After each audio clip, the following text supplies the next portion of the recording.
নবনীরদ নিন্দিত কান্তিধারম রসসাগর নাগর ভূপবরম। हरे कृष्णा। हम लोग श्रीमद् भागवतम के पहले स्कंद में हैं, 9वां अध्याय। आज हम लोग श्लोक संख्या 27 से कंटिन्यू करेंगे।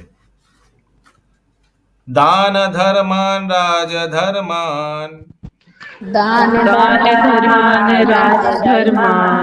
मोक्ष धर्मान विभागशः स्त्रीधर्मान भगवद्धर्मान समसाव्यास योगतः।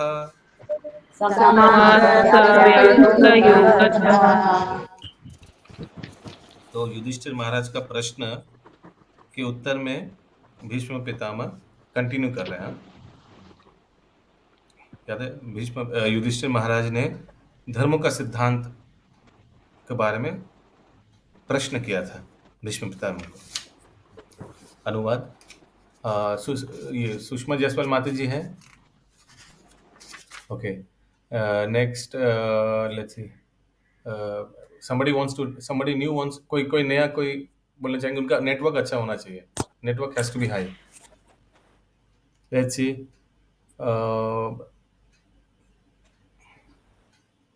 सुचारू गोपी माता जी, आप पढ़ना चाहेंगे? आपका वो है हेडफोन, छोटा हेडफोन है वो तार वाला? साउंड ठीक है? नहीं, साउंड ठीक नहीं है, साउंड मोटा साउंड आ रहा है। ये हेडफोन वो छोटा वाला है? हाँ,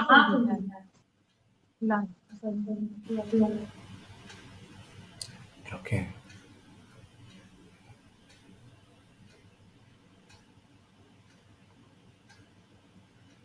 तब मैं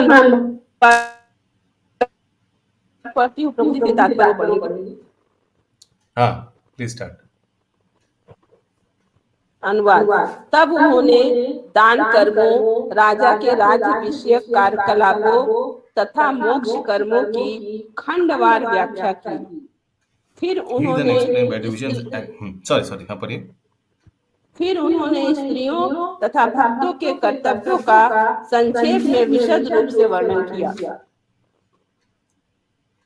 ओके, तात्पर्य पढ़े जी, आवाज नहीं, बुक करके आवाज आ रही है। साउंड ठीक है? हाँ ठीक है, पढ़िए।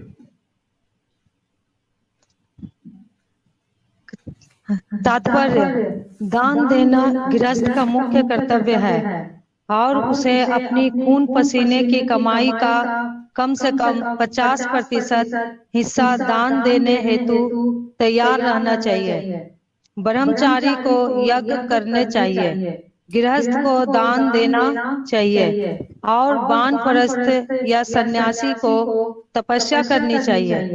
समस्त आश्रमों अथवा आत्म साक्षात्कार के पथ पर जीवन के समस्त आश्रमों के लिए ये ही सामान्य कर्तव्य है। ब्रह्मचार्य जीवन में पर्याप्त परीक्षण दिया जाता है, जिससे मनुष्य यह समझ ले कि यह संसार रूपी संपत्ति श्री भगवान की है, अथवा कोई भी व्यक्ति संसार की किसी वस्तु का स्वामी होने का दावा नहीं कर सकता। अतः गृहस्थ जीवन, जिसमें विषय भोग के लिए एक प्रकार की छूट है, उसमें मनुष्य को श्री भगवान की सेवा के निमित्त दान अवश्य देना चाहिए। श्री भगवान की शक्ति के भंडार से ही सबके लिए शक्ति उत्पन्न होती है या प्रत्येक को प्रदान की जाती है, अथवा ऐसी शक्ति द्वारा बनाए गए कार्यों को श्री भगवान की दिव्य प्रेममयी सेवा के रूप में अर्पित करना चाहिए। जिस प्रकार नदियां सागर से बादलों के माध्यम से जल प्राप्त करती है और पुनः समुद्र में मिल जाती है, उसी प्रकार हमारी शक्ति श्री भगवान की शक्ति के सर्वोपरि स्रोत से उधार मिलती है। और हमें इसे श्री भगवान को लौटाना होता है। हमारी शक्ति की पूर्णता इसी में है। अतः श्रीमद् भगवत गीता 9.27 में श्री भगवान कहते हैं कि हम जो भी करते हैं, जो भी तपस्या करते हैं, जो भी यज्ञ करते हैं, जो भी खाते या दान देते हैं, वह सब उन्हें श्री भगवान को ही अर्पित किया जाना चाहिए। हरे कृष्णा। कौन सा श्लोक? चैट बॉक्स में लिखिए, बोलिएगा मत। करोति यद् ददाति शुहोति यद् ददाति यत् तपस्ति कौन्तेय तत्कुरु मदर्पणम्। हरि बोल। Yes, continue. उधार ली गई अपनी शक्ति के उपयोग की यही विधि है। जब हम इस विधि से शक्ति का उपयोग करते हैं, तब हमारी शक्ति भौतिक उन्माद के कलमश से रहित हो जाती है और इस प्रकार हम श्री भगवान की सेवा करने हेतु अपने मूल प्राकृतिक जीवन के योग्य बन जाते हैं। Next paragraph. राजधर्म एक सेकंड, किसी का कोई प्रश्न है? किसी का मोबाइल चालू है क्या यहाँ पे? माता जी, आपके घर में एक और मोबाइल चल रहा है ना? नहीं, हम तो एक ही मोबाइल से कर रहे हैं। हरे कृष्ण। पर शेयर हो। मैं और प्रभु जी एक ही मोबाइल में हैं। मेरे से आ रहा है क्या? मोबाइल आवाज रिपीट आ रहा है। रिपीट आवाज कैसे आ रहा है? हाँ, रिपीट कहीं से आवाज आ रहा है, पता नहीं। राजधर्म अभी भी अब तो नहीं आ रहा है। राजधर्म राजनीतिक श्रेष्ठता के लिए आधुनिक कूटनीति से भिन्न एक महान विज्ञान है। राजाओं को केवल कर संग्राहक बनने के बजाय दानवीर बनने की विधि पूर्वक शिक्षा दी जाती है। उन्हें अपनी प्रजा की संपन्नता के लिए ही यज्ञ करने की शिक्षा दी जाती थी। प्रजा को मोक्ष प्राप्त कराना राजा का सबसे बड़ा कर्तव्य था। पिता, गुरु तथा राजा को कभी भी जन्म, मृत्यु, जरा तथा व्याधि से प्रजा को मुक्ति प्राप्त करने के दायित्व से च्युत नहीं होना चाहिए। जब ये प्राथमिक कर्तव्य उचित ढंग से उत्पन्न होते हैं, तो फिर जनता द्वारा जनता के लिए बनाई गई सरकार की कोई आवश्यकता नहीं रह जाती है। हरे कृष्णा। आजकल या तो ये सब भगवान का प्रतिनिधि है, पिता, माता पिता, राजा, सरकार। तो सब 15 सेकंड सभी भक्तों से निवेदन है, अगर आप समझते हैं कि आप इनमें से कोई है, प्रतिनिधि का स्तर पे है, तो आप खुद को पूछिए कि क्या आप आपका कर्तव्य ठीक से निभा रहे हैं या नहीं। जस्ट आत्म साक्षात्कार कीजिए, आंख बंद करके सोच सकते हैं। 15 सेकंड हम लोग वेट करेंगे। जस्ट आस्क योरसेल्फ, ये आपका कर्तव्य आप ठीक से निभा रहे हैं या नहीं। हम सभी अपने आप से पूछेंगे।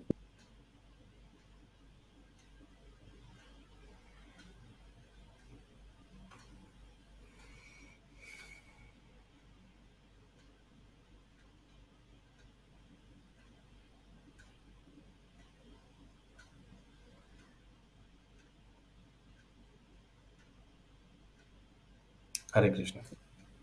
Yes, continue. हरे कृष्ण। जब ये प्राथमिक कर्तव्य उचित ढंग से संपन्न होते हैं, तो फिर जनता द्वारा जनता के लिए बनाई गई सरकार की कोई आवश्यकता नहीं रह जाती है। आजकल लोग छल से बटोरे गए मतों के बल पर शासन अधिकार पा तो लेते हैं, लेकिन उन्हें राजा के मूल कर्तव्यों का परिश्रम कभी नहीं मिलता और हर एक के लिए ऐसा कर पाना संभव ही नहीं है। ऐसी परिस्थितियों में अपरिचित प्रशासक प्रजा को सभी प्रकार से सुखी बनाने के प्रयत्न में भारी गलतियां करता है।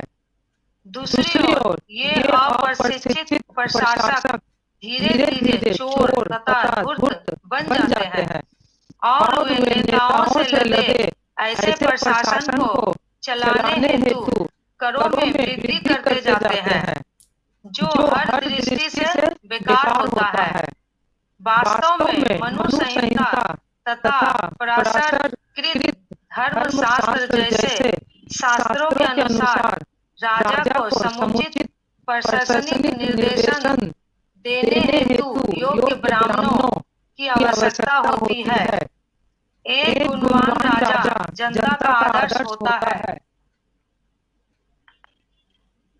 अतः यदि राजा पुण्यात्मा, धर्मात्मा, शौर्यवान तथा दानवीर होता है तो जनता भी सामान्य रूप से उसका अनुकरण करती है।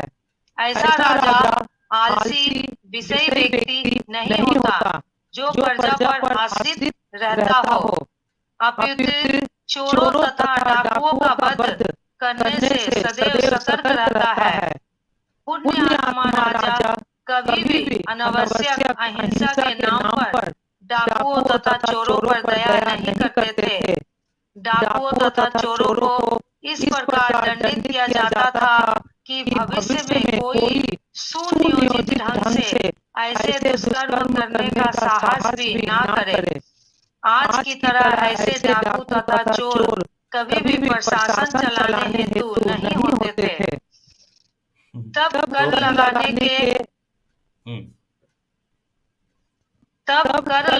का नियम सरल थे। न तो कोई बल प्रयोग किया जाता था, न घुसपैठ। राजा को प्रजा की उपज का 1/4 लेने का अधिकार था।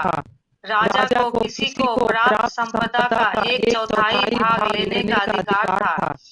किसी को इतना देने में कोई एतराज भी नहीं था, क्योंकि राजा के पुण्यात्मा होने तथा धार्मिक एकता होने के कारण प्रचुर प्राकृतिक संपदा होती थी, यथा अन्न, फल, फूल, रेशम, कपास, दूध, हीरे जवाहरात, खनिज इत्यादि।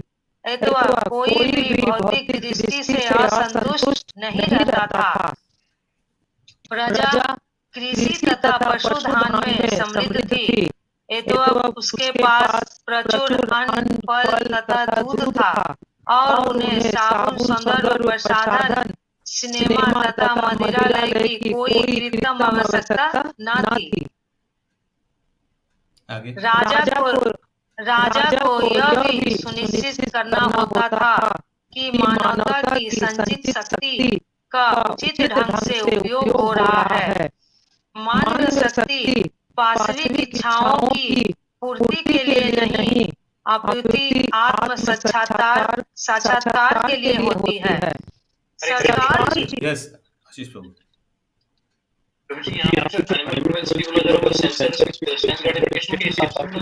यस आहार निद्रा भय मैथुन। तो राजा का कर्तव्य था देखने के लिए कि प्रजा लोग भक्ति में लगे हुए हैं। तो ये क्या क्या आप लोग बोल सकते हैं, राजा कैसे ये क्या क्या कर सकते थे ये देखने के लिए कि प्रजा लोग भक्ति में जुड़े रहे? कुछ उदाहरण दे सकते हैं आप लोग? चोरी डकैती नहीं होना चाहिए। नहीं, भक्ति में धार्मिक अनुष्ठान प्रभु कराते थे। हाँ, भागवत धार्मिक अनुष्ठान ब्राह्मणों को सेवा कराते थे, वर्ण व्यवस्था होता था। वेरी नाइस, गो सेवा और यज्ञ भी राजा करते थे, उसमें सारे प्रजा सम्मिलित होते थे। एक्सेलेंट। फिर नगर कीर्तन, हाँ, प्रभात फेरी, और बताइए सब एक एक करके बताइए क्या क्या आप लोग अगर राजा होते तो क्या करते? आप लोग अगर राजा होते तो क्या करते मैंने राज्य में? नहीं, ये तो ब्रॉड टर्म हुआ, कृष्ण भावनामृत बनाना कैसे? यस बताइए। वैष्णव नहीं, ब्रॉड टर्म बता रहे हैं, कृष्ण भावनामृत वैष्णव सेवा करते कैसे? उदाहरण दीजिए, मैं ऐसे ये कर रहा हूं, बताइए। यस बिंदु माता जी बोलिए। नगर में हरे कृष्ण करते थे। नगर में हरे कृष्ण आपके नगर कीर्तन करते, ओके वेरी नाइस। और भागवत कथा होता है, रेगुलर भागवत कथा होता है, वेरी नाइस। एकादशी के व्रत करते। यस आशीष बाबू। एकादशी में फीस्ट कराते हैं। एकादशी तो उपवास है। ठीक है, फीस्ट करा देते हैं। द्वादशी में फीस्ट करा देते हैं। होता है दिन भर में सेवा संकीर्तन करने का। हाँ, यस मुकुंद प्राण प्रभु। पहले एकादशी पशु बंद करवाते हैं। Excellent, very nice. पशुवध एकदम बंद, नो नॉन वेज। यस, और बहुत लोग कुछ नहीं करते लगता है, इसलिए कुछ बोल नहीं रहा है। नहीं प्रभु जी, जैसे चल रहा है मैं वैसे ही करता है। और कोई? आप लोग अगर राजा बनते तो क्या? मंदिरों का उद्धार जैसा हो रहा है वैसा ये सब होना वेरी नाइस, मंदिरों का निर्माण, वेरी गुड। और सभी अच्छा, एक एक करके शशि माता जी। सभी स्कूलों में जितना स्कूल चल रहा है गीता का क्लास चल रहा है शुरू करवा दे। Excellent, very nice. शिवली माता जी। मोदिरा पाठशाला हाँ, क्या? विशाला बंद करना। यस, ये सब बंद करना, वेरी गुड। मुकुंद प्राण प्रभु। नशा बंद करना। क्या? नशा बंद करना। नशा बंद माने एकदम very good, no production of alcohol etcetera. बहुत बंद, very good. Following varnashrama compulsory, banning animal killing and no grains sale on Ekadashi. Ekadashi के दिन कोई सेल नहीं करेगा कुछ अन्न। Okay, very nice. यस, आगे। तो ये ऐसे लिखा जैसा आजकल हो रहा है वही लिखा है। वही मैं बोलने वाला था, 50 साल पहले प्रभुपाद जी लिखा है। आगे। अभी तो जो भी कुछ हो रहा है वो तो रोटी के लिए हो रहा है। सचमुच तो राजा वैसा हृदय में ऐसा कुछ नहीं, सिर्फ फेमस होने के लिए वो पढ़ने के लिए कर रहा है। यस, कौरवी माता जी। ঘরে ঘরে গীতা পড়ার অভ্যাস করানো উচিত। वेरी नाइस, घरे घरे प्रत्येक दिन गीता अध्ययन है बारीते बारीते, वेरी नाइस। यस, आगे। राजा को यह सुनिश्चित करना होता था कि मानवता की संचित शक्ति का उचित ढंग से उपयोग हो रहा है। मानव शक्ति वास्तविक इच्छाओं की पूर्ति के लिए नहीं, अपितु आत्म साक्षात्कार के लिए होती है। सरकार की सभी योजना से विशिष्ट उद्देश्य की पूर्ति के लिए होती थी। फलस्वरूप राजा उचित रीति से मंत्रियों का चयन करता था, वोटों के आधार पर नहीं। मंत्री, सेना नायक तथा सामान्य सिपाही तक व्यक्तिगत योग्यताओं के आधार पर चुने जाते थे और अपने अपने पदों पर नियुक्त होने के पूर्व राजा उन पर समुचित निगरानी रखता था। राजा विशेष रूप से सतर्क रहता था कि ऐसे तपस्वी की अवहेलना न हो जिन्होंने आध्यात्मिक ज्ञान के प्रचार प्रसार में अपना सब कुछ त्याग दिया हो। राजा भली भांति जानता था कि पूर्ण पुरुषोत्तम भगवान कभी भी अपने अनन्य भक्तों का तिरस्कार सहन नहीं करते। यहाँ तक कि ऐसे तपस्वी उन चोरों चक्कों के भी विश्वस्त जननायक होते थे जो इन तपस्वियों की आज्ञाओं का कभी उल्लंघन नहीं करते थे। राजा अनपढ़ों, असहायों तथा विधवाओं का विशेष सुरक्षा प्रदान करता था। शत्रु द्वारा आक्रमण किए जाने के पूर्व रक्षा के सभी उपाय किए जाते थे। कर प्रणाली सरल थी और इसका उद्देश्य संचित कोष को बढ़ाना होता था, लोगों को लूटना नहीं। सैनिकों की भर्ती संपूर्ण विश्व भर से की जाती थी और उन्हें विशेष कार्यों के लिए प्रशिक्षित किया जाता था। जहाँ तक मोक्ष का संबंध है, मनुष्यों को काम, क्रोध, अवैध इच्छाओं, लोभ तथा मोह पर विजय प्राप्त करनी होती थी। क्रोध पर विजय पाने हेतु मनुष्य को क्षमा करना सीखना चाहिए। अवैध इच्छाओं से मुक्त रहने हेतु आवश्यक है कि व्यर्थ की योजनाएं ना बनाई जाए। आध्यात्मिक अनुशीलन द्वारा नींद पर विजय प्राप्त की जा सकती है। सहिष्णुता द्वारा इच्छाओं तथा लोभ पर विजय पाई जा सकती है। नियम यस, आध्यात्मिक अनुशीलन द्वारा नींद पर विजय प्राप्त। By spiritual culture.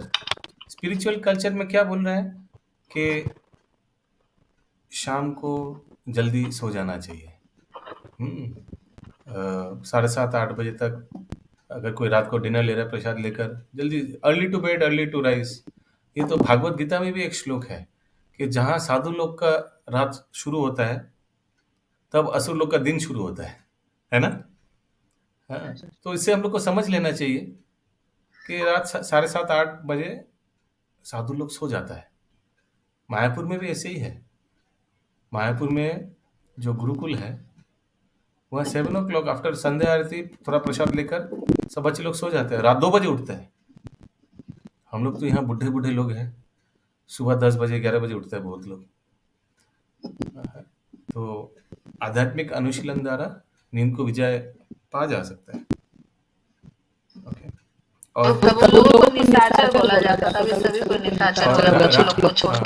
और फिर रात को प्रसाद बहुत कम लेना चाहिए। रात को अधिक खाने से ज्यादा नींद होता है, मालूम है ना ये सब सबको? तो ये सब करके हम लोग अपने नींद पे विजय प्राप्त कर सकते हैं। और जितना आवश्यकता है उतना ही नींद के बाद उठ जाना चाहिए भक्ति करने के लिए, भजन करने के लिए। यस, सहिष्णुता द्वारा इच्छाओं तथा लोभ पर विजय पाई जा सकती है। Yes, tolerance. बहुत मन तो हमेशा बोलेगा ये ले लो, वो चाहिए तुम्हारा जिंदगी में, ये तो लेना ही पड़ेगा, ये तो खरीदना ही पड़ेगा। लेकिन उसको टॉलरेट करना है। ये मन का जो वेग है उसको टॉलरेट करना है। कैसे टॉलरेट करना है? जब करके, भक्ति करके ये ऑटोमेटिक टॉलरेट हो जाता है। शास्त्र ज्ञान जब आएगा तब ये अनावश्यकता चीज लिस्ट में रहेगा ही नहीं। मन तकलीफ नहीं करेगा ये सब के लिए। आगे, नियमित एवं संतुलित आहार द्वारा विभिन्न रोगों से होने वाली गड़बड़ियों से बचा जा सकता है। आत्मसंयम से झूठी आशाओं से मुक्त हुआ जा सकता है और कुसंगति से बचकर धन संग्रह किया जा सकता है। योगाभ्यास से भूख पर नियंत्रण किया जा सकता है और नश्वरता का ज्ञान होने से संसारिकता से बचा जा सकता है। हरे कृष्ण। हाँ हाँ बोलिए। क्या ये महाप्रभु बता रहे हैं कि पर महाप्रभु बात बता रहे हैं सब या प्रभुपाद बता रहा है, तात्पर्य से प्रभुपाद ने लिखा है। अच्छा, और नश्वरता का ज्ञान होने से सांसारिकता से बचा जा सकता है। जल्दी उठने से आलस्य को जीता जा सकता है तथा तथ्यों को निर्धारण से झूठे तर्क समाप्त किए जा सकते हैं। वाचालता को गंभीरता तथा मौन द्वारा और भय को पराक्रम से जीता जा सकता है। स्वाध्याय द्वारा पूर्ण ज्ञान की प्राप्ति संभव है। मनुष्य को काम, लोभ, क्रोध, स्वप्न इत्यादि से मुक्त होना चाहिए जिससे वास्तविक मोक्ष मार्ग प्राप्त हो सके। जहाँ तक ये तो इसी किताब का युधिष्ठिर को शिक्षा दे रहा है। नहीं, ये प्रभुपाद जी बता रहा है एक एक करके डिटेल में। तात्पर्य में आया, कहाँ विष्णु पिता में तो तात्पर्य नहीं लिखा है। प्रभुपाद जी तात्पर्य में एक्सप्लेन कर रहे हैं, ज्यादा बताते हैं प्रभुपाद जी, और भी बहुत इम्पोर्टेंट चीज बता रहे हैं। आगे यहाँ पे लिखा हुआ मनुष्य को काम, क्रोध, लोभ, स्वप्न इत्यादि से मुक्त होना चाहिए। हाँ, तो स्वप्न को कैसे हम लोग कंट्रोल करें? दिन में जो स्वप्न देखता है वो तो कंट्रोल कर ही सकता है ना, वो कर सकता है ना। डे ड्रीमिंग रात वाला ठीक है, लेकिन रात वाला कैसे कंट्रोल कर सकता है, इसका उपाय कोई बोल सकता है? इसका भी उपाय है रात वाला को कंट्रोल करना। अगर कोई सारा दिन अगर कोई भजन कीर्तन में रहेगा, रात वाला जो सपना आएगा वो एकदम आध्यात्मिक सपना आएगा, आएगा ही आएगा, इसके अलावा कुछ नहीं आएगा, और वो तो अच्छा है। ओके, यस सर, आगे माता जी।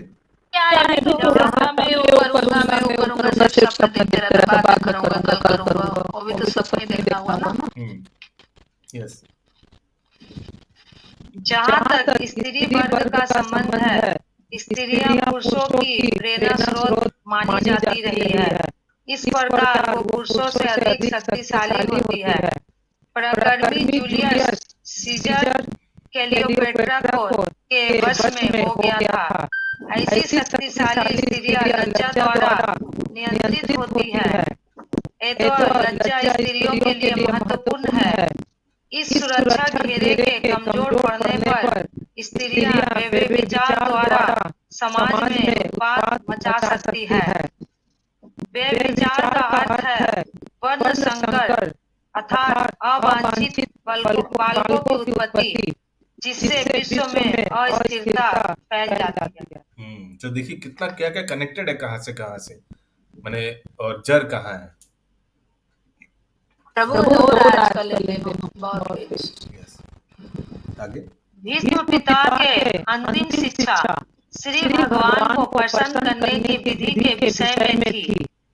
हम इस श्री भगवान के सनातन दास हैं, और जब हम अपने स्वभाव के इस महत्वपूर्ण तत्व को भूल जाते हैं तो हमें जीवन की भौतिक अव्यवस्था में आना पड़ता है। कौन सा श्लोक था श्री ये? आखिरी उपदेश भीष्म पितामह का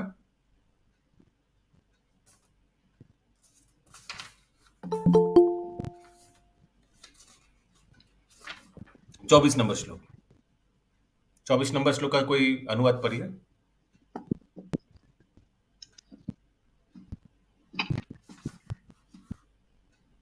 नहीं 23 नंबर श्लोक का अनुवाद पढ़िए।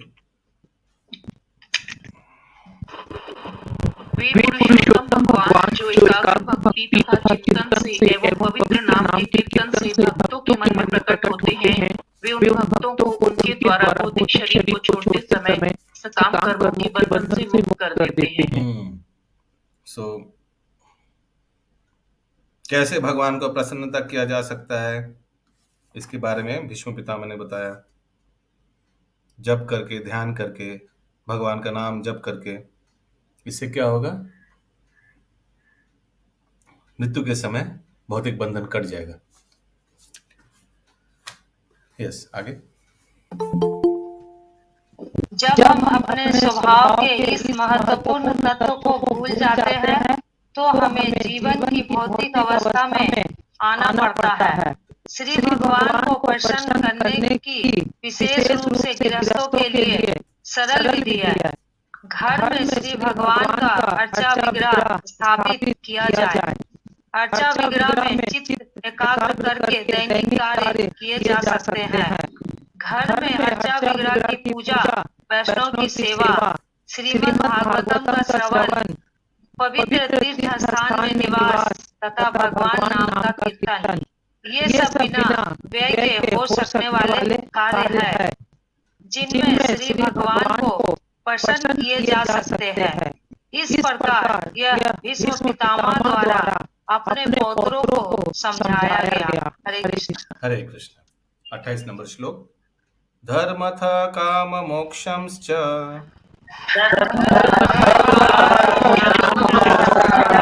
सहोपायान यथा मुने नानाख्याने तिहासेषु वर्णयाम आश तत्ववेद।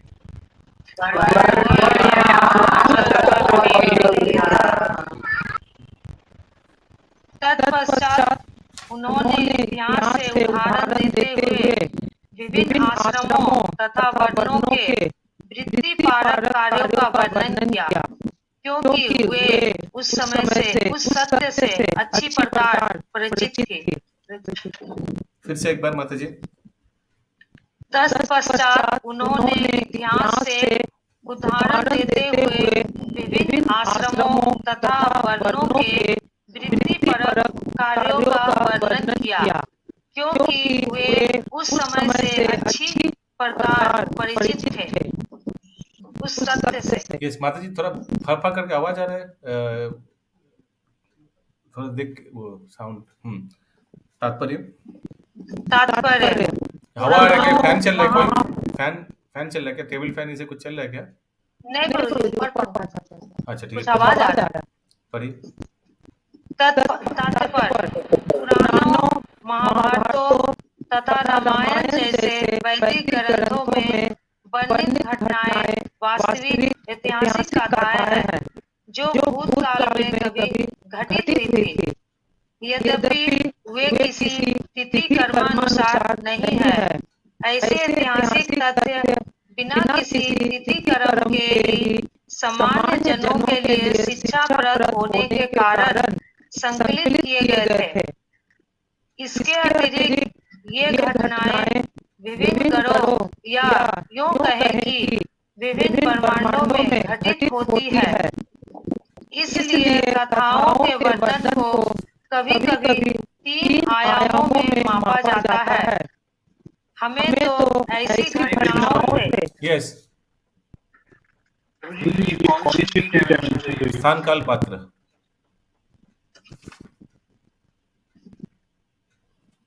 Therefore, happening on different planet, different universe, and thus the description of the narration is sometimes measured by 3 dimensions.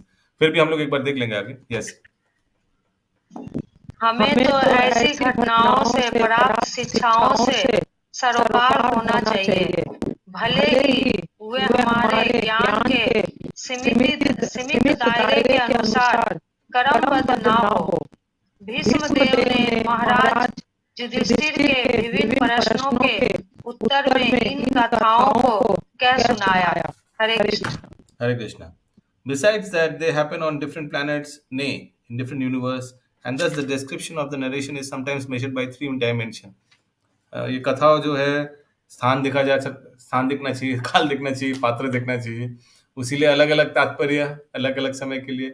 अभी ये भी बात हो रहा है कि जो श्रील प्रभुपाद का जो तात्पर्य है, ये आने वाले कलयुग के लिए और सिंपल बनाना पड़ेगा, क्योंकि लोग समझ नहीं पाएगा। आने वाले कलयुग में लोगों का बुद्धि और नीचे हो जाएगा।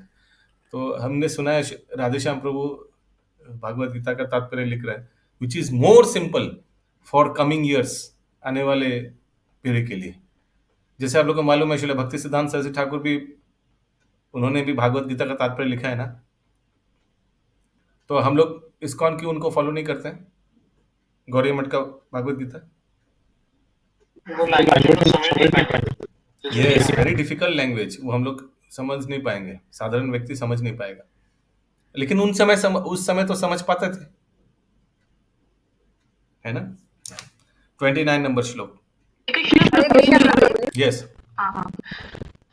प्रभु जी बोल रहे थे, तो मतलब जो श्रील प्रभुपाद जी थे, ये बताते हैं, तो अपने गुरु के आज्ञा की वजह से लिखे थे।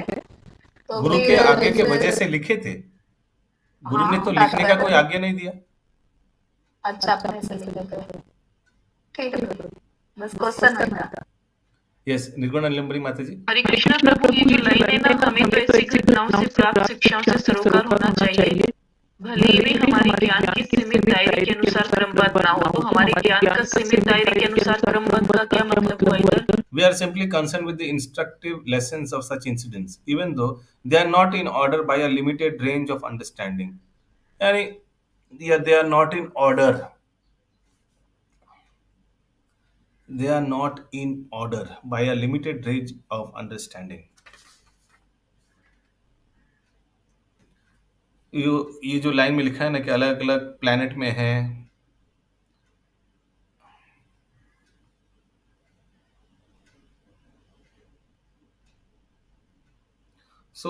ये बताया गया है माता जी इस तात्पर्य में कि ये जो घटनाएं घटी है महाभारत में, रामायण में, ये हिस्ट्री है, ऐतिहासिक घटनाएं हैं। कभी कभी ये क्रोनोलॉजिकल ऑर्डर में नहीं है, तो कोई माने सीक्वेंस में नहीं हो सकता। तो कभी कभी लोग प्रश्न उठ सकते, अरे ये ऐसे आगे क्यों हो गया, वो क्यों आगे आया, ये क्यों पहले हुआ, ये घटना तो आगे होना चाहिए था ना, ऐसे तर्क वितर्क कर सकता है कोई। लेकिन भले ही हम लोग को वो समझ में नहीं आया कि आगे क्या है पीछे क्या है, उस उलझन में नहीं फंसना चाहिए। हम लोग को इससे शिक्षा ही लेना चाहिए, है ना। जैसे द्वापर और त्रेता युग में क्वेश्चन आता है, हाँ, कुछ कुछ हो सकता है क्रोनोलॉजिकली मिल नहीं रहा है, तो ये समझना चाहिए कि हम लोग वो समझ नहीं पा रहे, पर उसी में फंस नहीं जाना चाहिए, यही बताया जाए। 29 नंबर श्लोक। धर्मां प्रवदतस्तस्य सकाल प्रत्युपस्थित यो योगिनश्च छंदा मृत्यो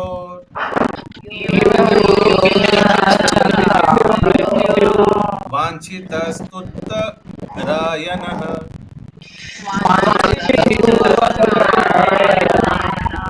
यस, चंदा देवी माता जी, आप पढ़ना चाहेंगे? हरे कृष्णा प्रभु जी, आवाज सही है? यस।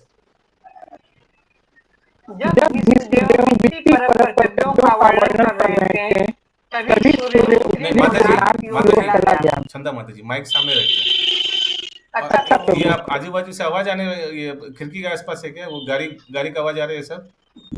हाँ, खिड़की के पास है प्रभु जी। अच्छा, तो नेटवर्क अच्छा होगा, लेकिन गाड़ी का आवाज भी आएगा। नहीं, वी वांट फुल कंसंट्रेशन। संगिनी श्याम प्रिय माता जी, पढ़िए। जब भीष्मदेव वृत्ति परक कर्तव्यों का वर्णन कर रहे थे, तभी सूर्य उत्तरी गोलार्ध की ओर चला गया। इच्छानुसार मरने वाले योगी इसी अवधि की कामना करते हैं। मैंने क्या हो गया उस समय? क्या उत्तरायण आ गया? उत्तर तात्पर्य, सिद्ध योगी अपनी इच्छा अनुसार उपयुक्त समय में भौतिक शरीर त्याग कर इच्छित लोक को जा सकते हैं। भगवद गीता 8.24 में कहा गया है कि स्वरूप सिद्ध आत्माएं जिन्होंने परमेश्वर के हित को ही सब कुछ मान रखा है, सामान्य रूप से अग्निदेव के तेज के समय तथा जब सूर्य उत्तरायण होता है तभी अपना शरीर त्याग करते हैं और इसी प्रकार दिव्य आकाश प्राप्त कर सकते हैं।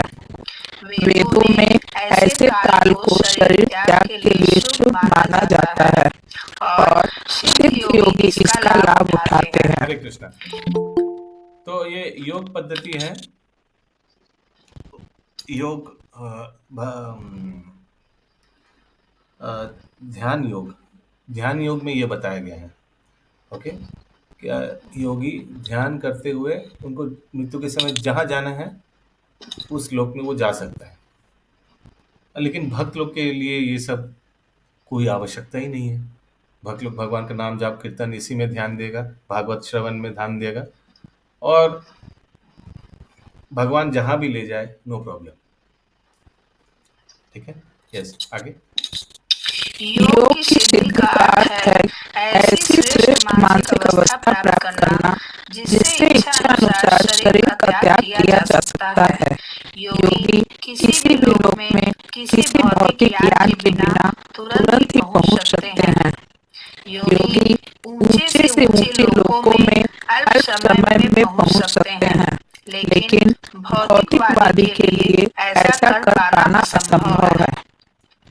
यदि किसी उच्चतम लोक तक पहुंचने का प्रयास किया भी जाए तो लाखों मील प्रति घंटे की गति होने पर भी वहां तक पहुंचने में लाखों वर्ष लग जाएंगे। यह एक भिन्न विज्ञान है और भीष्मदेव इसका सदुपयोग करना जानते थे। वे अपना शरीर छोड़ने के लिए उपयुक्त समय की प्रतीक्षा में थे और तब वह स्वर्णिम अवसर आ पहुंचा जब वे अपने पौत्र पांडवों को उपदेश दे रहे थे। इस प्रकार उन्होंने पूज्य भगवान श्री कृष्ण, पूर्ण आत्मा पांडव तथा भगवान व्यास इत्यादि महर्षियों के समक्ष अपना शरीर त्यागने की तैयारी की।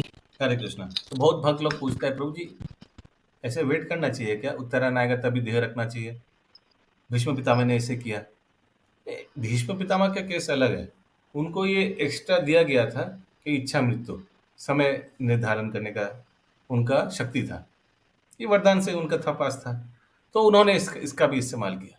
एक बात बताइए, अगर उत्तरायण नहीं आता और भीष्म पितामह दक्षिणायन में अगर देह रखता तो क्या वो निम्न लोक में जाता? कभी नहीं। वो महाजन में से है, 12 महाजनों में से एक महाजन है। वो कुछ भी कहीं भी कभी भी रात को भी अगर देह रखता है, कि दिन में कभी भी कोई अशुभ घड़ी में भी, भौतिक अशुभ घड़ी में भी अगर देह रखता, उस समय भी पार्थ सारथी लोग ही जाता। ठीक है, तो भक्त लोग के लिए ये समय का उतना खासियत नहीं है बहुत, लेकिन अगर उनको ऐसे वरदान मिला तो वो उसका भी इस्तेमाल किया। 30 नंबर श्लोक। कृष्णा प्रभु यहाँ पे आपको इसमें वृत्ति परक कर्तव्यों का वर्णन कर रहे हैं, तो क्या कर्तव्य दे सकते हैं? अलग अलग वृत्ति यानी ब्राह्मण, क्षत्रिय, वैश्य, शूद्र, अलग अलग वृत्तियों का अलग अलग कर्तव्य है। वर्ण के हिसाब से कर्तव्य, वृत्ति परक मतलब वर्ण के हिसाब से। Correct, very nice. विश्व पितामह तो भगवान थे, तो उनको कोई जरूरत ही नहीं था प्रभु की। हाँ, कुछ जरूरत नहीं था, लेकिन फिर भी इनको ये जब सोचिए आपको कुछ एक्स्ट्रा मिल गया है तो इसको इस्तेमाल क्यों नहीं करेंगे, वही है। तो ये उत्तरायण हुआ ना कि अगर जनवरी से लेके जून तक उत्तरायण शुरू होता है, मकर संक्रांति के तिथि से शुरू होता है ना, खिचड़ी वाले दिन से। खिचड़ी वाले दिन। ओके। स्टार्ट होता है दूसरे दिन से। और ये उत्तरायण कब खत्म होता है? मकर संक्रांति खिचड़ी का त्योहार खिचड़ी बनाना होता है 14 जनवरी से। 6 महीने रहता होगा। गुरु पूर्णिमा तक। अच्छा, ओके। तो जो ये बीच में पंचक होता है तो वो उस टाइम का समय नहीं है। वो तो लास्ट वाला कार्तिक मास के अंतिम 5 दिन।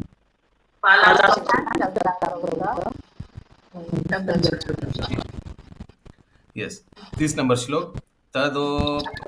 तदोपसंहृत्य गिरा सहस्रनी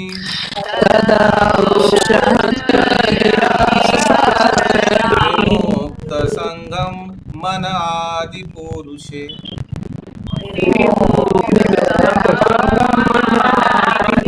कृष्णे लसत्पीतपते चतुर्भुजे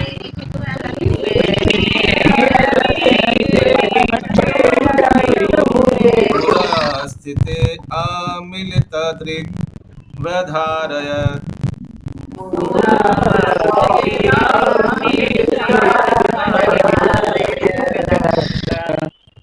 तत्पश्चात वह व्यक्ति जो हजारों अर्थों से युक्त विभिन्न विषयों पर बोलता था तथा हजारों युद्धों में लड़ चुका था और हजारों व्यक्तियों की रक्षा कर चुका था, उसने बोलना बंद कर दिया। उसने समस्त बंधन से पूर्ण रूप से मुक्त होकर अन्य सभी वस्तुओं से अपना मन हटाकर अपने खुले नेत्रों को उन आदि भगवान श्री कृष्ण पर टिका दिया जो उनके समक्ष खड़े थे, जो 4 भुजाओं वाले थे और जगमग करते एवं चमचमाते हुए 3 वस्त्र धारण किए थे। हालांकि भगवान द्विभुज थे, गीता के उपदेश देने के बाद तो द्विभुज थे ना, कि शशि माता जी म्यूट, लेकिन क्योंकि भीष्म पितामह की इच्छा था कि चतुर्भुज रूप दर्शन करेंगे तो भगवान ने 4 भुज लिया। तात्पर्य अपना भौतिक शरीर त्यागते समय भीष्मदेव ने मनुष्य जीवन के महत्वपूर्ण कार्य से संबंधित यशस्वी उदाहरण प्रस्तुत किए। मरते हुए व्यक्ति को जो विषय जितना आकर्षित करता है वह उसके अगले जीवन का शुभारंभ बनता है। अतएव यदि कोई परमेश्वर श्री कृष्ण के विचारों में लीन रहता है तो इसमें कोई संदेह नहीं है कि उसके लिए भगवान के धाम में वापस जाना निश्चित है।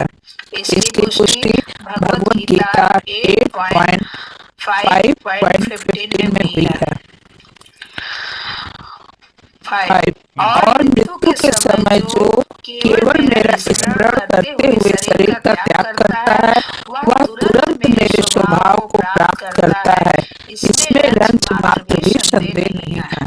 तो ये 8.5 से 8.15 तक का अनुवाद मैंने सारांश दिया हुआ है, ठीक है। 5, 6, 7, 8, 9, 10, 11, 12, 13, 14, 15, ठीक है, भागवत गीता से दिया हुआ है। अच्छा, ये 5 वाला कौन सा श्लोक है?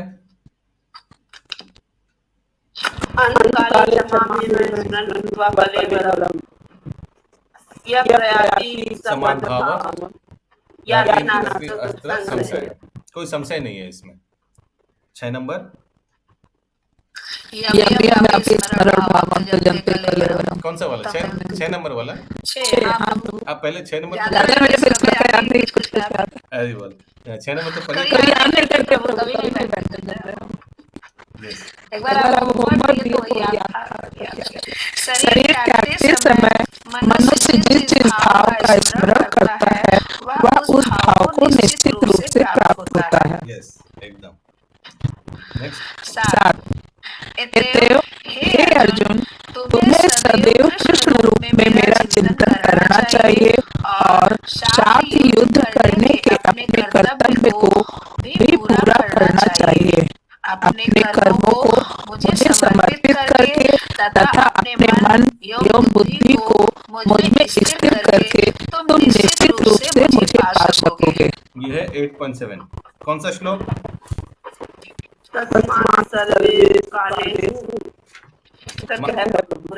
मां मनुस्मरा युद्ध चा मई अर्पितो मनोबुद्धि।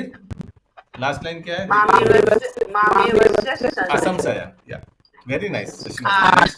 हे पार्थ, जो मैं व्यक्ति अपने मन को मेरे स्मरण में करने में निरंतर लगाए रखकर अविचल भाव से भगवान के रूप में मेरा ध्यान करता है वह अवश्य मेरे पास पहुंच जाता है।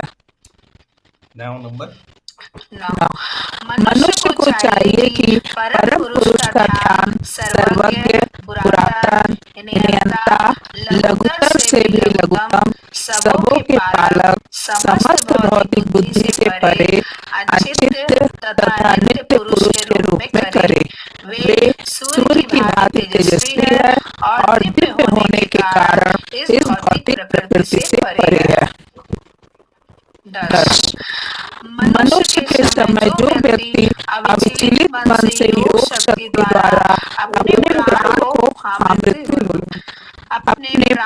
भावों के मन में स्थिर कर लेता है और पूर्ण भक्ति के साथ परमेश्वर के स्मरण में अपने को लगाता है वह निश्चित रूप से पूर्ण पुरुषोत्तम भगवान को प्राप्त होता है।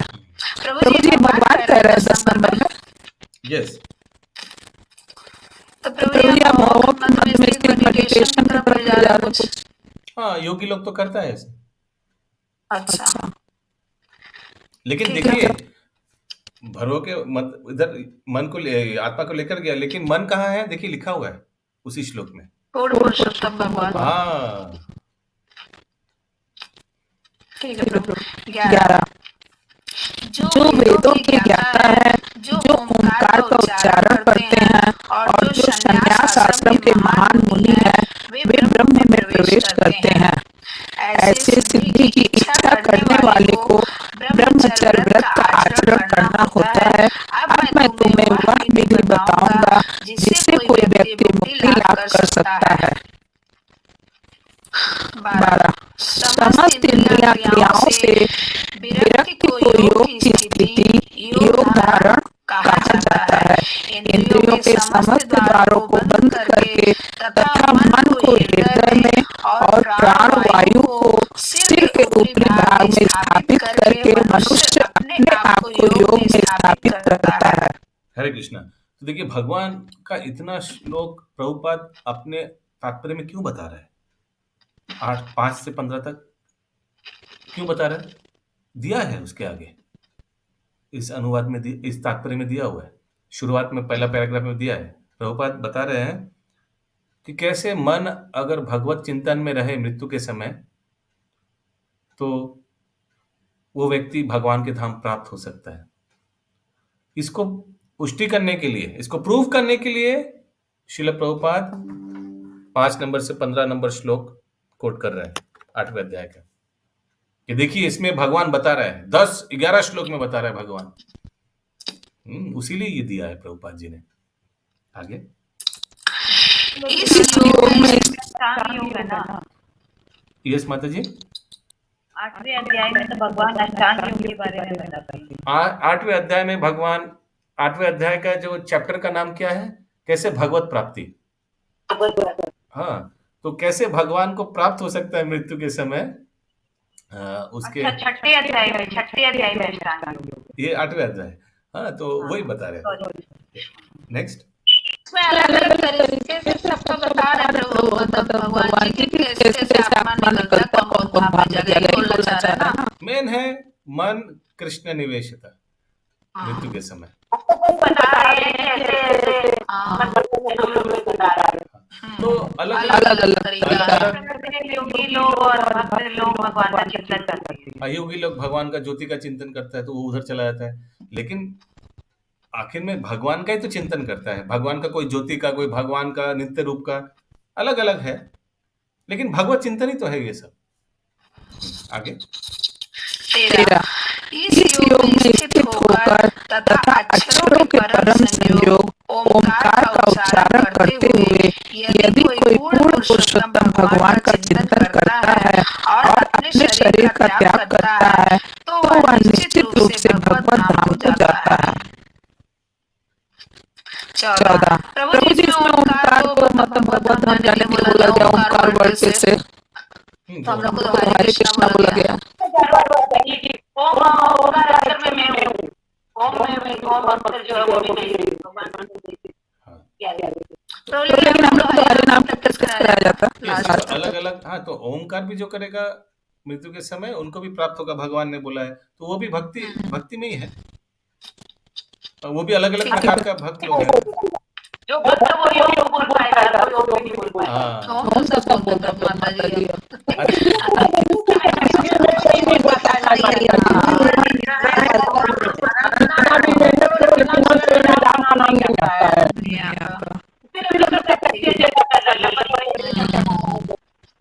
आज प्रभु जी ना नहीं आ रहा तो भगवान आ गया, दिला दे समझ करिए।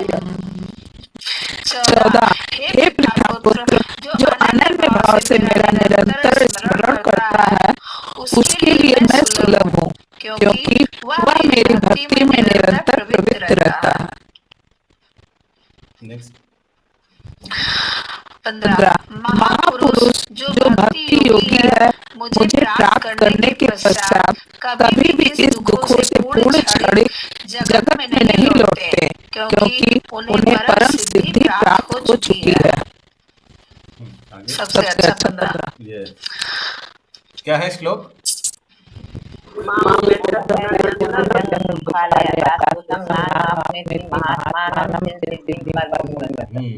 वापस नहीं आता। यस, आगे श्री कृष्णदेव को इच्छानुसार शरीर त्याग करने की सिद्धि प्राप्त थी और मृत्यु के समय अपने समक्ष अपने आवेश श्री कृष्ण को पाकर वे धन्य थे। हरे कृष्ण।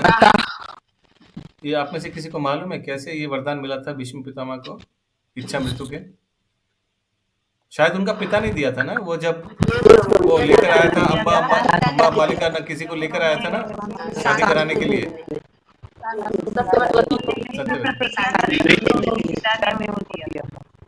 हाँ, उनके पिता शायद बहुत खुश होकर दिया था सत्यवती को जब लेकर आए थे उनके पिता के साथ विवाह करने के लिए। तो उनको पिता की इच्छा, हृदय का क्या इच्छा है वो मालूम था, तो पिता खुश होकर शायद ये वरदान दिया था ना।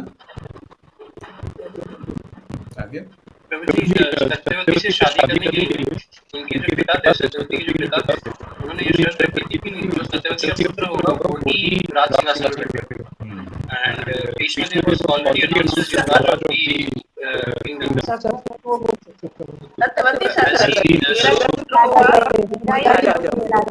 हाँ, और भीष्म पितामह ने तुरंत प्रतिज्ञा कर लिया।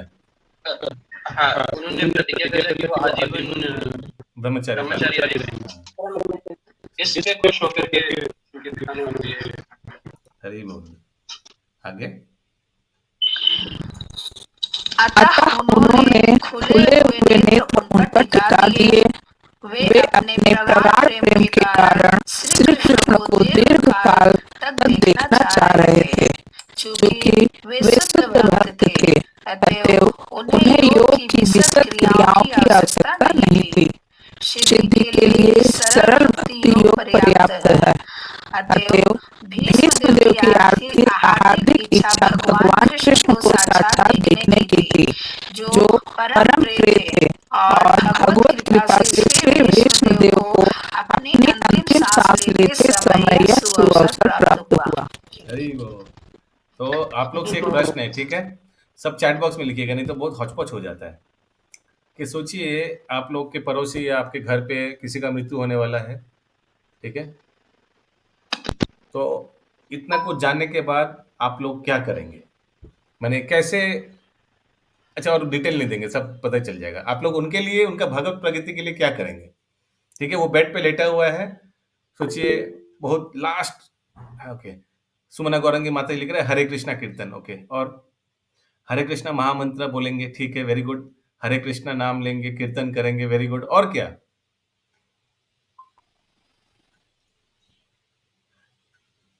बस? नहीं, चैट बॉक्स में लिखिए, नहीं सब बोलना शुरू कर देगा एक साथ, कुछ समझ ही नहीं आते फिर बाद में। कीर्तन, श्रीमद् भागवतम पाठ करेंगे, very good. Hare Krishna music, Prabhupada ji का, very good. Prabhupada box Ashish Prabhu लिख रहे हैं। Gita recitation, very nice.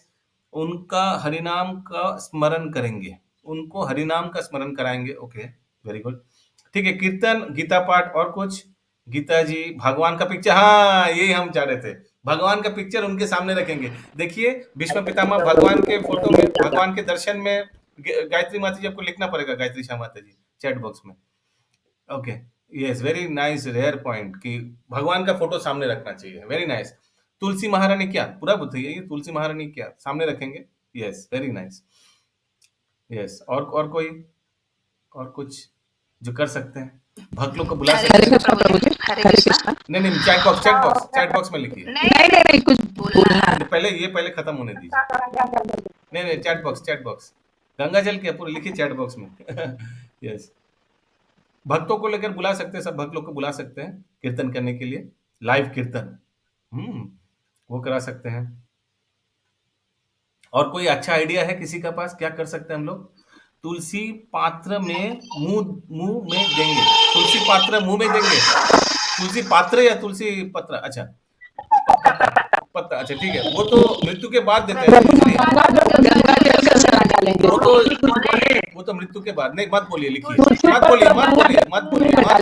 मत बोलिए, लिखिए, जो बताया गया वो करिए। आप तुरेंगे, सब तुरने लग जाएगा, ठीक है? यस, थोड़ा धैर्य करके लिखिए ना, कुछ नया चीज सीखना भी पड़ता है। आगे से हाथ उठा दीजिएगा, प्रभु जी मैं पुराना जमाने का आदमी, मैं चैट बॉक्स में लिखना नहीं सकता है, तो मत लिखिए। तुलसी पत्ता मुंह में देंगे, ये तो मृत्यु के बाद देता है ना लोग, ओके। प्रसादम, हरि बोल। प्रसादम क्या, पूरा बताइए। प्रसादम हम खाएंगे प्रभु। बताना पड़ेगा प्रसादम क्या। गीता पाठ, ओके, वेरी गुड इंद्रावती माता जी। ओनली प्रसादम सर्व करेंगे, हरि बोल, सिर्फ प्रसाद खाते रहो, वेरी नाइस। गंगा जल उनके मुंह में देंगे, शशि माता जी, ओके। गंगा जल क्या शशि माता जी मृत्यु के बाद देते हैं या ऐसे ही पिलाएंगे लाइक उनको? अच्छा ठीक है, ओके। गोदान, उनके नाम में गोदान करेंगे, महामंजिल माता लिख रहा है, वेरी गुड। तुलसी पात्र और गंगा जल, मंजू सिंह माता जी कृष्ण नाम का कीर्तन करेंगे, वेरी नाइस। भागवत पाठ, कौरवी माता लिख रहा है, वेरी गुड, वेरी नाइस। तो बहुत अच्छा आइडिया, ये सब इसलिए डिस्कस कर रहा हूँ क्योंकि ये सब होते रहता है घर पे ना, घर पे पड़ोसी में एक्सेट्रा। नरसिंह भगवान का फोटो और भागवत ग्रंथ उनके हार्ट पर रखेंगे, हरि बोल, वेरी नाइस। नरसिंह भगवान का फोटो और भागवत ग्रंथ, वेरी नाइस। और ये भी हो सकता है उनका जो इष्ट देव है, जो उनके सोची, वो अगर सोची हो सकता है कि राम भक्त है, तो राम जी का फोटो सामने रखेंगे, वो भी कर सकते हैं। ये संगनी श्याम प्रिया माता जी, आप कुछ बोलना चाह रहे थे? हाँ प्रभु जी, आज हम जिस बात जैसे आप क्वेश्चन किए ना, कोई आपके घर बढ़ रहा हो तो क्या करेंगे? कोई किचन सेवा करके आके करके दे दे, नहीं चले फिर दे दे। आए थे तो उस दिन मतलब 10:30 बजे गाड़ी आते, थोड़ा डिले काम करते हैं, उस साथे भी 11:15 बज गया, अब उस दिन लाइट आ रहा था, ज्यादा कुछ प्रॉब्लम था, तो हम लोग साथ पूरा लेट पे बैठे, कुत्ता भी नहीं उठा रहे थे, बस हम लोग साथ में रहे थे। 11:15 बज गया, 11 बज रहा था लगभग, अचानक चीखने का आवाज है प्रभु जी, बहुत बड़ा लोग चीखने चिल्लाने लगा, बोले क्या हुआ, बीच में करके गए। इनके बचपन के फ्रेंड है, वाली है, इनके साथ खेलते होते ही नहीं एज के समथिंग 1-2 साल का बचपन होगा। फिर अपने बाथरूम में गिर गया, सब बोला चले गए, मतलब सब 50 लोग आ गए, चले गए, सब खत्म हो गया। तो इतना बर्दाश्त नहीं हुआ कि मेरा फ्रेंड है चला गया बाथरूम में, जींस पैंट बस उल्टा पड़ा था। तो इन्होंने क्या किया, खींच के बाहर किए, इनको भी लगा चले गया। तुरंत मंदिर से आए तो प्रभु जी मंदिर का ड्रेस पहने, अचानक ना उनके सीना में कुछ बोले कि पिता हम एकदम हृदय से राधा गोविंद को याद किए और घूसा मारने लगे उनके सीना के ऊपर, हरे कृष्ण हरे राम जैसे पूरा महामंत्र बोले जा रहे, बोले इतना जोर जो मुक्का मारे, इतना जोर से छाती पे मारे, उसका कुछ नहीं हुआ, पर उसका पेट खूब जोर जोर मारे, सब जागा, उसकी वाइफ सब जागा, चला गया। इतना जोर जोर मुक्का मारे ना, चल ऐसे सांस उल्टा सांस चल रहा था, चला गया। तो वो बोलता अचानक उसका सांस सीधा हुआ, तुरंत एम्बुलेंस तक आया, वो जल्दी से एम्बुलेंस आया, फिर काउंसलर आया, सब कोई करके मेडिकल ले जाया गया, फिर अपोलो गया। बाद में पता चला ब्रेन स्ट्रोक हुआ था, 3 जगह फॉल्ट हुआ था ब्रेन में। ओके, जिंदा हो गया फिर से? हाँ प्रभु जिंदा। अरे वो कहाँ है? श्याम प्रभु कहाँ है? डॉक्टर श्याम प्रभु कहाँ है? आज के दिन में ना उनका 3 ब्लॉक मतलब 3 जगह इसका हुआ था, उसका पाइप लगा हुआ है। आज के दिन मौके मामला में चल रहा प्रभु। प्रभु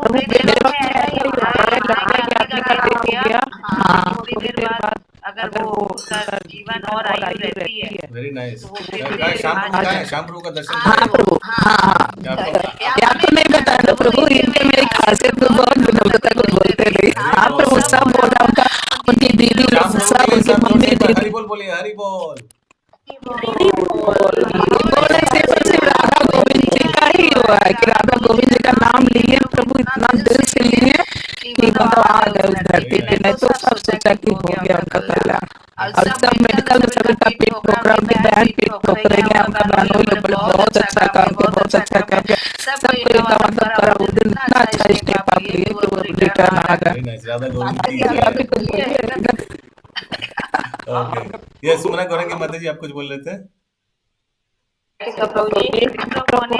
पूरा आदमी अचेतन हो जाता है। यस, ये मुक्का नहीं मारेगा ना अभी? अच्छा बोलिए। क्या बोले? नहीं, मुक्का नहीं मारेगा। अच्छा, तो उस दिन ऐसा हुआ, वो सारी बहुत भारी भरकम हो गया था मुझे, जिसकी वजह से हम काफी मतलब हम और एक बंदा बचपन के फ्रेंड बात में लिया हुआ है, लेकिन निकाल नहीं पा रहा किसी तरह, मतलब हाउ दांतों में टकरा रहा, उसी तरह उस दांतों का एक फैक्ट्री था, 2 दरवाजा था, इधर से था उधर से था। उसकी वाइफ जो है गया बाथरूम और कोई सेंसलेस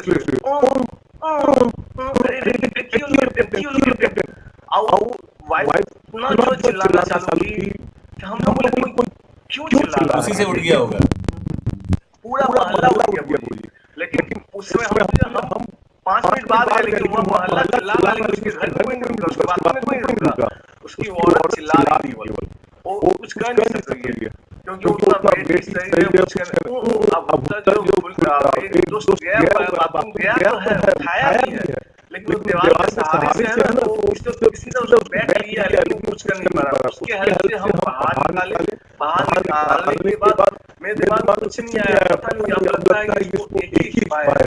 अब वो कहते हैं अचानक मतलब उधर हरिनाम करते तो आदत हम ये कर रहे हैं, भगवान सुन लो, मतलब भगवान साक्षात देख रहे हैं, फील कर रहे हैं। और कुछ 2-3 दिन बाद अचानक एक सांस उल्टा जो सांस आप बोला सर्वेटर वो उसके दिया, तो फिर आप बोला, लेकिन आज के दिन कुछ तो उसको याद नहीं है, आप बोला कि नहीं बोला, बस याद है हम बाथरूम में गए हैं और हमको कुछ हुआ और उल्टा सांस हो रहा था, और एट ए टाइम कृष्णा का सब कुछ काम हो रहा था। हरि बोल, वेरी नाइस। यस, शिवली माता जी आपने कुछ बोलते चाहे बहन यही प्रसंग है? शिवली माता जी, you want to say something? शिवली माता जी यही प्रसंग है? Your doctor, Shivli Mataji is a doctor from AIIMS, Delhi.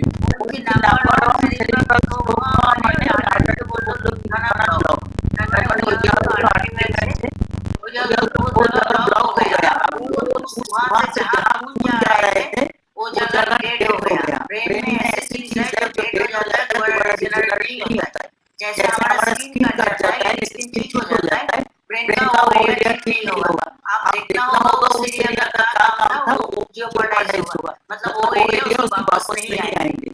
और ब्रेन डेड होने के बाद आदमी बढ़ता नहीं है, हार्ट अगर डेड हो जाता है तो पूरा मर जाता है। तो वो पूरे 4-5 लोग हो गए, ब्रेन का कुछ एरिया ऑक्सीजन नहीं जा रहा था, तो that is the total part of oxygen. And जब इतना डिमेंशिया हुआ तो याद नहीं रह पाएंगे। हरी बोल। सर्टिफिकेट काम का नहीं आएंगे, मेडिकल एडमिलो में बहुत सारा पैसा ले लिया। I was very good. I know their protocol. Okay, thank you Shrimati for that. और एक श्लोक बाकी है, हम लोग श्लोक में चले जाएंगे। So we are very fortunate, हम लोग के ग्रुप में डॉक्टर शिवली माता जी भी हैं। तो कोई किसी को अगर कुछ सलाह चाहिए तो उनसे रेफर कर सकते हैं माता जी। हरी बोल। यस, अभी एक श्लोक बाकी है, उसको कर लेते हैं, फिर अभी ऑलरेडी 4:45 बजने चल रहा है। यस, अच्छा गायत्री श्याम माता जी, थोड़ा शॉर्ट में बताइए क्या आप बोलना चाह रहे हैं। हरे कृष्ण प्रभु जी, मेरा सास के बारे में बता रहा है। प्रभु जी, मेरा सास को मैंने जैसे जो पूरी हो गई है, अगर तो उसका कैंसर हो गया, कैंसर का मान लो कि तू मर जाएगी, तो हम आके उन्होंने बोला कि 4-5 दिन के बाद मर जाएगी। हम मतलब हम क्या करेंगे, महामंत्र रोज नहा करके वो जहाँ सोई हुई थी वहाँ महामंत्र डेली जाप करते थे। हरी बोल। 4 दिन जाप किए, 4 दिन के बाद जिस दिन मरने वाली थी उसका धीरे धीरे हाथ को टाइट होने लगा। कोई बोल दिया कि आज बचेगी नहीं। काका की महामंत्र जाप किए और तुलसी पत्ता जल पिला रहे हैं, महामंत्र जाप कर रहे हैं। मेरे जितना अड़ोसी पड़ोसी के जितना है सब जाप कर रहे हैं। जाप करते करते उनका जो जीव है ऐसे मन लगा है कि किसी से बात कर रही है, आ ऐसे किडनी खरीदना चाहता था, तो हम लोग बोले कि किससे वो दुनिया में चली गई। और ऐसे जाप करते कुछ पानी ऐसे जाप डाल रहे हैं जीवा को, तुलसी पत्ता ऐसे ऐसे चीज पर कोई आया हटाता फटोफट होना रहे पास तो पराग नहीं मिलेगा। तुलसी पत्ता महामंत्र उनका हाथ उठा करके जाप किए तो जाकर उनका पराग। हरि बोल, हरि नाम संकीर्तन की जय जय। 31 नंबर श्लोक, आखिरी श्लोक आज का। विशुद्धया धारणया हता शुभास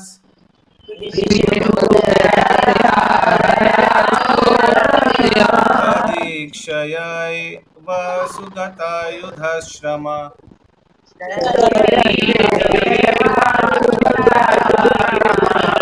निवृत्त सर्वेन्द्रिय वृत्ति विभ्रमास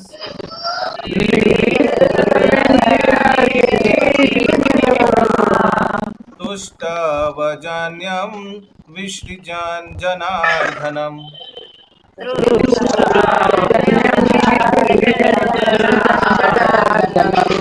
यस माता जी, जल्दी जल्दी पढ़ दीजिए। शुद्ध ज्ञान द्वारा भगवान श्री कृष्ण को देखते हुए वे तुरंत समस्त भौतिक अशुभ अवस्थाओं से और तीरों के घाव से होने वाली शारीरिक पीड़ा से मुक्त हो गए। इस प्रकार उनकी सारी इंद्रियों के कार्यकलाप रुक गए और उन्होंने शरीर को त्यागते हुए समस्त जीवों के नियंता की दिव्य भाव से स्तुति की। तात्पर्य, यह भौतिक शरीर उस भौतिक शक्ति का उपहार है जिसे माया कहते हैं। भगवान के साथ अपने नित्य संबंध को भूल जाने के कारण मनुष्य भौतिक शरीर को अपना स्वरूप समझने लगता है। भीष्मदेव जैसे भगवान के शुद्ध भक्त के लिए यह माया भगवान के आते ही दूर हो गई। भगवान कृष्ण सूर्य के समान है और भ्रामक बहिरंगा भौतिक शक्ति अंधकार तुल्य है। सूर्य की उपस्थिति में यह संभव नहीं है कि अंधकार टिक सके। हरे कृष्णा। कौन सा श्लोक हम जो बोलेंगे वो सब जो लोग मालूम है वही बार बार बोलेंगे, ये ठीक नहीं है। किनको मालूम है चैट बॉक्स में हाथ उठाइए, कौन सा श्लोक है? बहुत बार हम लोग क्लास में चर्चा किया है।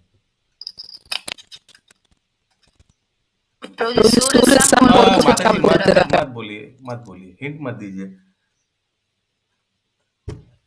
किसी को आता नहीं? चैट बॉक्स में कोई लिख लिया नहीं? मी किनको आता है? Let's see. सुषमा शर्मा माता जी बोलिए। कृष्ण कृष्ण है सुरेशा, माया है अंधकार, जहाँ कृष्ण नहीं तहाँ माया अंधकार। हरी बोल, वेरी नाइस वेरी नाइस। ये सब हमारे बात बोली, ये सबको क्यों नहीं आ पा रहा है? सबको होना चाहिए। बोली मेरे बात। कृष्ण सूर्य सम माया है अंधकार, बोलो।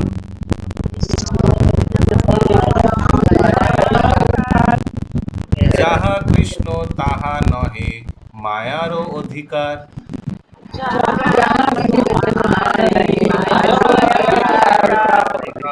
ठीक है, ये याद रखिएगा। आगे।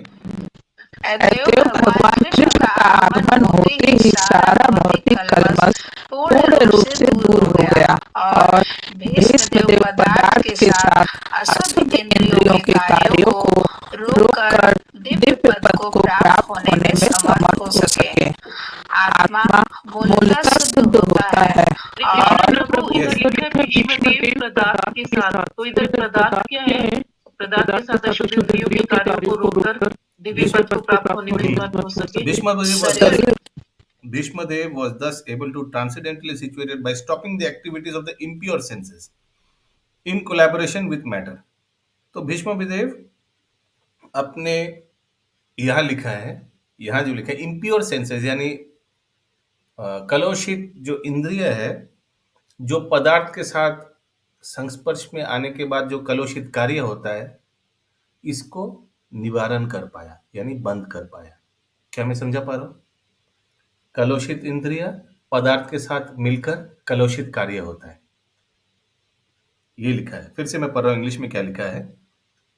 Bhishmadev was able to transcendently situate by stopping the activities of the impure senses in collaboration with matter। Hindi में क्या लिखा है?